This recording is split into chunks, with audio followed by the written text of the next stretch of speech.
妻子嫌老公打呼声太大，搬去儿子房间睡，结果凌晨提前返家，场面尴尬到极点。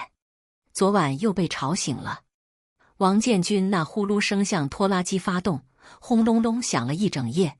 我瞪着天花板数到3000多，实在受不了了。建军，我推了推他的胳膊，你能不能睡旁边去？他翻个身，呼噜声更大了，像要把房顶掀翻。算了，我抱起枕头，走向儿子小雨的房间。反正他在外地上大学，房间空着也是空着。这已经是这个月第5次了。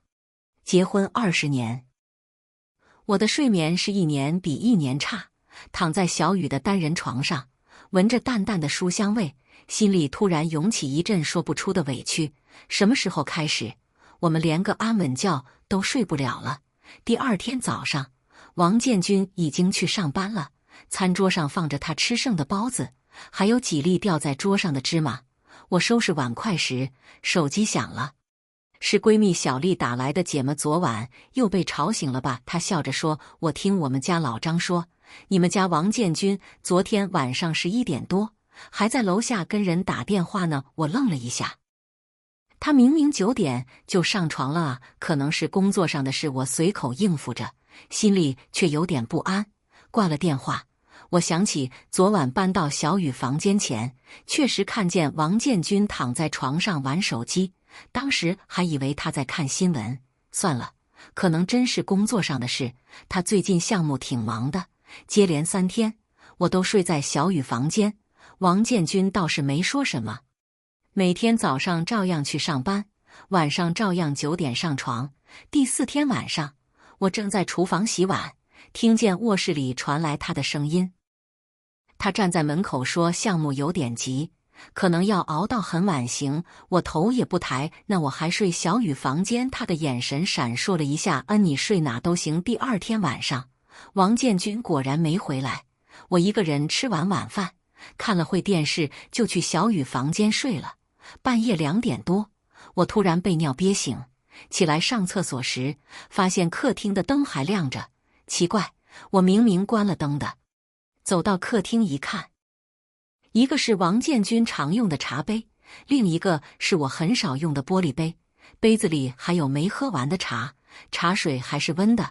我心里咯噔一下，王建军不是说加班吗？怎么回来过？难道是回来拿什么东西？我拿起杯子闻了闻，除了茶香，还有淡淡的香水味，不是我用的牌子。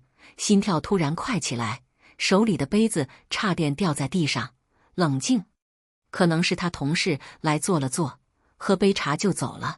我把杯子洗干净，关了灯回房间，翻来覆去到天亮。王建军回来时，我装作刚醒的样子。昨晚加班累吗？我试探着问。还行。他避开我的眼神，熬到3点多才回来。你应该没听见吧？3点多。可我2点多起来时，茶杯里的茶还是温的，这不对劲。接下来几天，我开始留心观察，发现王建军的行为越来越奇怪。他的手机从不离身，以前洗澡都随便放的，现在连上厕所都要带着。压着嗓子说话，还以为我听不见项目组那边催得急，他每次都是这个借口。直到那个周五晚上，我终于忍不住了。建军，我想问你件事。吃晚饭时，我开口，你最近是不是有什么事瞒着我？他夹菜的动作顿了顿，能有什么事？就是工作忙点。那为什么昨天茶几上有2个杯子？我盯着他的眼睛，还有香水味，他的脸刷得白了，筷子掉在碗里，发出清脆的声响。什么香水味？你是不是想多了？想多了。我看着他躲闪的眼神，心里那点侥幸彻底没了。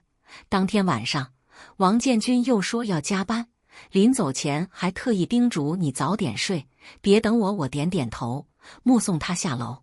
等楼道里的脚步声消失，我立马拿起手机给小丽打电话。丽丽，你帮我个忙。我压低声音，你老张不是跟王建军一个公司吗？帮我问问他们今晚是不是真的加班半小时后。姐们，他的声音有点为难。老张说他们公司今天下午就放假了，准备周一开会，哪来的加班？手机从手里滑落，啪的一声摔在地上，屏幕出现一道裂纹，就像我此刻的心情。20年的婚姻，20年的信任，原来都是个笑话。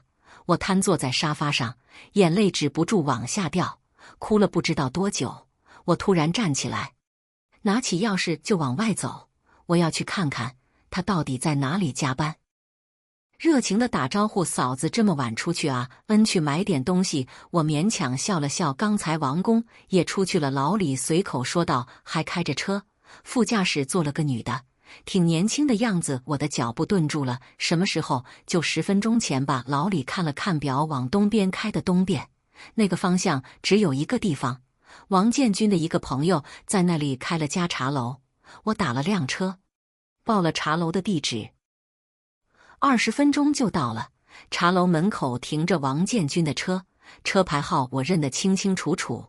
我付了车费，站在街口看着那辆熟悉的车，心里五味杂陈，要不要上去，要不要当面戳穿？就在我犹豫的时候，茶楼的门开了，王建军和一个女人走了出来。女人很年轻，顶多30岁，穿着件白色的连衣裙，长发披肩，在路灯下看起来格外显眼。王建军的手搭在他肩膀上，两人有说有笑地走向车子。我躲在路灯的阴影里，觉得天旋地转。这就是他的加班，这就是他的项目。车子发动了，我赶紧拦了辆出租车，师傅跟着前面那辆车。司机师傅从后视镜看了我一眼：“姑娘，这是我老公。”我的声音有点颤抖，我怀疑他出轨了。师傅叹了口气：“现在这种事太多了，我拉过不少这样的客人。”车子一路跟着，最后停在了一个高档小区门口。我看着王建军和那个女人手牵手走进小区，消失在夜色中。我闭上眼睛，不想再看下去。回到家已经是凌晨1点，我坐在客厅的沙发上，盯着茶几上的那2个杯子，突然想笑。这些天我还在为睡眠问题发愁，原来真正的问题不是呼噜声，是我的丈夫早就不是我的丈夫了。手机响了，是王建军发来的信息：“项目有点复杂，今晚可能不回来了，你早点睡。”我看着这条虚假的信息，第一次没有回复。第2天早上，王建军照常回来了，好像什么都没发生过。我平静地问：“挺累的。”他打着哈欠处理了一夜的文件，处理文件。我在心里冷笑。对了，我突然开口：“我昨晚做了个梦，梦见你跟别的女人在一起。”他正在刷牙，听到这话动作顿住了，泡沫从嘴角滴下来。梦都是反的。他含糊不清地说：“你别胡思乱想，胡思乱想。”我看着镜子里他心虚的表情，心彻底凉了。我表面上什么都没说，暗地里却开始做准备。我翻出结婚证，查看房产证，整理这些年的银行流水，还偷偷咨询了离婚律师，了解财产分割的相关法律。王建军以为我什么都不知道。加班的频率越来越高，有时候3天2头不回家，每次回来身上都有那种陌生的香水味。我装作没有察觉，照常做饭洗衣，当一个合格的妻子。直到那个周3晚上，一切都改变了。王建军又说要加班，我照例点头答应。这次我没有跟踪，没有调查，我决定给他最后一次机会。凌晨2点，我故意提前回到卧室，假装刚从小雨房间过来。推开卧室门的瞬间，我愣住了。床上躺着2个人，王建军和那个白裙子女人。月光透过窗帘照进来，照在他们纠缠的身体上。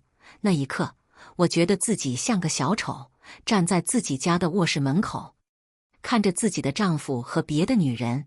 王建军听到动静，猛地坐起来，看见我的瞬间，小雅快起来，他推着身边的女人，声音都在发抖。女人睁开眼，看见我站在门口，尖叫一声，用被子把自己包起来。王哥，这是你老婆。她的声音很细，听起来更年轻了。王哥，我在心里重复着这个称呼。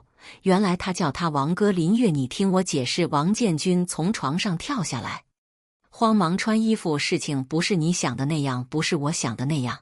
我看着被褥上的凌乱，看着他们赤身裸体的样子，还能是什么样？你们继续。我平静地说。我去小雨房间睡，转身走出卧室，关上门的瞬间，听见里面传来争吵声，女人在哭。王哥，你不是说你们早就分居了吗？王建军在安慰。你别哭，我会处理好的。分居？我靠在门上，原来在他心里，我们早就分居了。也对，这些天我确实睡在小雨房间，在外人看来。我走向小雨房间，躺在那张熟悉的单人床上，盯着天花板，心里空落落的。20年的婚姻就这样结束了。第二天早上，我起得很早，在厨房做早餐时，听见卧室里有动静。王建军送那个女人出门，在门口小声说话：“你先回去，我会跟他谈的呢。我们什么时候能在一起？”女人的声音有点委屈。快了，王建军说，再给我点时间。脚步声消失在楼道里，我把粥盛好，摆在餐桌上，就像什么都没发生过。王建军走进厨房，看见丰盛的早餐，眼神有点复杂。月月，我们谈谈。他坐下来，声音很轻。谈什么？我咬了口包子。谈你昨晚的加班吗？他的脸涨红了。我知道你生气，但是我不生气。我打断他，真的不生气。大概没想到我会这么平静。20年了。我放下包子，看着他的眼睛。我们都累了。他张了张嘴，没说出话。他很年轻。我继续说，比我年轻10岁，身材也好，性格也好。我理解你的选择，月月。他的声音有点哽咽。我没想过要离开你，只是什么？我站起来，只是想要新鲜感，只是觉得我老了，只是不是的。他猛地站起来。我们之间的问题很久了，你也感觉到了，对不对？我停下动作，看着他。确实，这些年我们越来越像室友，除了睡在同一张床上，几乎没有其他夫妻间的亲密。所以你觉得出轨是对的？我问。我没说是对的。他挠着头。我只是算了，我们离婚吧。他愣住了。什么离婚？我说得很清楚，房子归我，存款对半分，各自开始新的生活。他瞪着我，像是第一次认识我。你认真的？从来没有这么认真过。我看着他。建军，20年了，我们都该为自己活一次了。他沉默了很久，最后点了点头。好，如果这是你想要的。1个月后，我们在民政局办了离婚手续。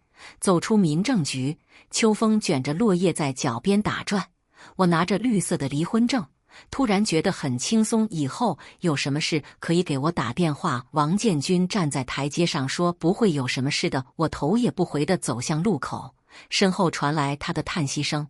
但我没有回头，有些路一旦走到尽头，就不必再回头看了。现在我一个人住在那套房子里，每天睡在主卧的大床上，再也不用被呼噜声吵醒。有时候会想起那些年搬到小雨房间的夜晚，原来那不是逃避睡眠问题，是逃避一段早就死掉的婚姻。只是当时的我还不够勇敢面对真相。现在想想，有些尴尬是必要的，它让你看清楚什么是值得坚持的，什么是该放手的。昨天儿子小雨打电话回来，说期末考试结束了，要回家住几天。我笑着说好，然后给他的房间换了新的床单被套。这次是真正的换新开始了。